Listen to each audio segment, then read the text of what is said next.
Hello, welcome once again to Lehto's Law. I'm Steve Lehto. Today we're talking about the ice cream truck shortage in New York City, at least the one that appears to be looming for this summer, and how that came about. But first, I've had several people ask me why it is that when I put a video up, it almost immediately gets 2 or 3 thumbs downs. Immediately. And then, of course, the overwhelming number of thumbs ups will bury that. But people said, what's with people giving you thumbs downs the moment your video goes up? 15-minute long video, and 10 seconds later it has a thumbs down. And for those of you who don't know, I have blocked a few people from the channel who would post inappropriate things, and I'd warn them and then I'd block them. And I've actually been contacted by a couple of them saying, well, from now on, I'm going to give you a thumbs down in every video you put up. It's like, okay, if you got that kind of time, knock yourself out. But if you wanted to prove a point, you could give me a thumbs up right now and counteract that, but I would never directly ask you to do that. But today we're talking about the ice cream trucks in New York City. 34 ice cream trucks towed in Midtown, Operation Meltdown. These trucks were seized by the city, and that spectacle left a desert in the streets and marked a new chapter in the turf wars over New York parking. Of course, this wordplay is courtesy of the New York Times. This story has been widely reported, but I thought I would use their coverage because it's their backyard. The seized ice cream trucks are being stored in Long Island City, Queens, and here's what's happening.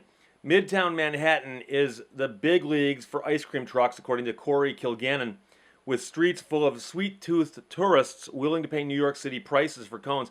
And that's the thing. Walk around downtown New York City, Midtown Manhattan, and notice how expensive things are. There's some unusual stuff going on, too, like the half-naked women walking around Times Square, and then, people like Elmo walking up to you and trying to shake you down for money. Another story altogether. But since parking in Midtown is nearly non-existent, ice cream trucks routinely pull into illegal spots, do their business, and then while they're there, they get ticketed. Police walk up and give them a ticket.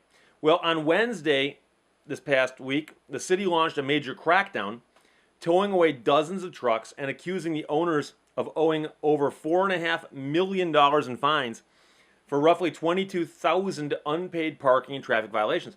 And this is the kind of thing where you go, well, wait. Did you decide to draw the line when they crossed 22,000? Couldn't you have drawn the line at 10,000 unpaid tickets? This spectacle left a steamy Midtown in a temporary ice cream freeze-out and marked a new chapter in the city's rich history of crackdowns over Manhattan street vending spots. Ice cream vendors and other food trucks routinely parked illegally and simply absorb tickets as the cost of doing business. But there's something else going on here, and this is the funny part. Numerous ice cream vendors who own or operate 76 trucks worked out a strategy to dodge paying tickets that they would get for running red lights, using bus lanes, parking in crosswalks, or in front of fire hydrants. And so the state Supreme Court recently saw a civil complaint get filed by the city, which said that there are outstanding fines from these operators. But what they would do, in essence, was they would simply change the name of the company over and over again and then just walk away from the other tickets, almost like, well, we went bankrupt. But it's not a bankruptcy. It's they're changing the name. So when Candyland Ice Cream gets a ticket, they would just change the name of the truck to Ice Boys. And when Ice Boys got too many tickets, they changed to Ice Mania. And then Twirly Twirl Ice Inc. Or Twist Ice Cream Inc. Or Very Berry Ice Inc. And so on. So the names were corporate names being created as shell companies to hide assets from the city finance officials who were trying to collect overdue fines. And by constantly changing companies, operators continued to re-register their trucks while eluding city officials. So just follow along here. They register truck 1 under company 1. They get a stack of tickets on it. They don't pay the tickets, and they come back in and they register truck 1, but now they call it truck 2. And it's owned by company 2. And the city apparently just, oh, sure, just keep re-registering. We don't care. So they caught up with it eventually, but like I said, it was after 22,000 unpaid tickets totaling about $4.5 million. The truck owners were trying to evade enforcement of our traffic laws through an elaborate shell game, transferring ownership of their ice cream trucks between and among dozens of phony companies, effectively shielding their trucks from fines and seizures, said Zachary Carter, the city's corporation counsel. The legal complaint released on Wednesday read like an ice cream vendor crime wave, complete with a map of Midtown speckled with red dots appearing like sprinkles to indicate summons locations. It's a little bit too much wordplay in this one, I think, but City officials also released images of ice cream trucks operating illegally in bus lanes and in no standing zones in front of Manhattan landmarks like the Metropolitan Museum of Art, Lincoln Center, Rockefeller Center, and St. Patrick's Cathedral. And as I'm sure you know if you visited these areas, what the area needs is more congestion, more vehicles parked in the street, and more people crowding around those vehicles to buy things. In all, 34 of the 46 worst offenders were towed on Wednesday morning. The other 12 vehicles are being sought. So right now there's 12 ice cream trucks apparently on the lam. Mayor Bill de Blasio said the crackdown marks the end of the road for these scofflaw ice cream vendors. He couldn't help himself.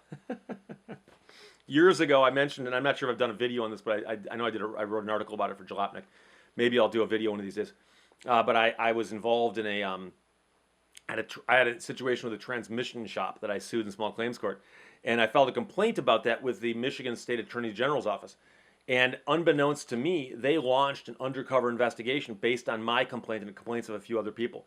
And they did a crackdown on shady transmission shops called Operation Shifty. I mean, I guess if you're a government bureaucrat, this is what gives you joy. The best things to do in New York City during the hottest season of the year might involve ice cream, right?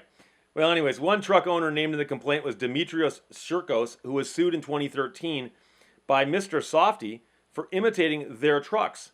And he could not be reached for comment, but, so it appears that the world of ice cream trucks in Manhattan is just filled with intrigue and skullduggery. While operating an ice cream truck in less urban areas may simply mean pulling up to a park, ball field, or schoolyard, in Midtown Manhattan it means contending with some of the tightest parking regulations on the planet, an area the legal complaint calls the most densely congested streets in New York City. I'd buy that. And an area with strict rules for vendor parking, which is even different. If I want to park my car in front of St. Patrick's, that's one thing. But to park a commercial vehicle in front of it and sit there for a while and conduct commerce is a different thing altogether. No peddler, vendor, hawker, or huckster shall permit his car, wagon, or vehicle to stand on any street when stopping, standing, or parking is prohibited. That's according to the city regulations. So yes, peddling, vending, hawking, and huckstering are covered. So if you think, hey, I wasn't peddling, I was vending, you're covered. Well, I wasn't vending, I was hawking. Got you covered. I wasn't hawking, I was huckstering. Got you covered. So they do have that down pretty well. As the number of food trucks has increased in recent years in Midtown, parking tickets have become a crippling expense for some vendors, according to Matthew Shapiro, legal director for the Street Vendor Project, which is an advocacy group with the Urban Justice Center in Manhattan. He said his group has been unable to get the city to allow food trucks to park in commercial zones or to designate permissible parking areas. There's no viable place for food trucks to park in the city, Mr. Shapiro said. The city cracks down on the trucks, but they refuse to look at this issue and find a way to allow these folks to park.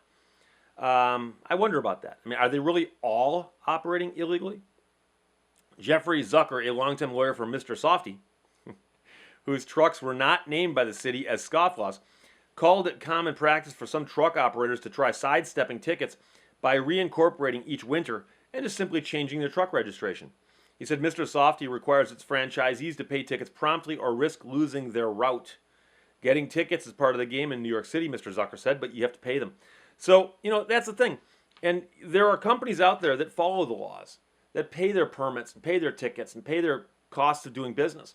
And if somebody comes along and is breaking the law by not paying their tickets or their permits or whatever the different prices are, and they make more money than the people who are doing it legitimately. So I hate to see scofflaws getting away with stuff. But you also do wonder, like I said, where it got to the point where they had 22,000 unpaid tickets, and then they decided to crack down. Yes, just in the nick of time. So that's the 34 ice cream trucks that were towed in Midtown Operation Meltdown, but they were seized. And you can imagine it might happen to you someday. You get a whole bunch of tickets, and you don't pay them. Some places they can actually impound your car for doing that. And if you had a commercial vehicle that was getting all kinds of tickets racked up against it and it was being misused, well, this is obviously a great way to make that stop and also to make them pay. So The question is, what will they do to redeem these trucks? Will they pay the $4.5 million of outstanding fines, or will they simply dissolve those corporations and walk away from those? In which case, then the city would have 34 ice cream trucks, which they could probably go through some kind of forfeiture proceedings and possibly auction off and see if they could recoup some of that $4.5 million in fines, which of course they probably can't, because I don't think those trucks are worth that much money. But we'll see. So I'll follow this as I will with every other story I talk to you about. Otherwise, questions or comments, put them below. Talk to you later. Bye-bye.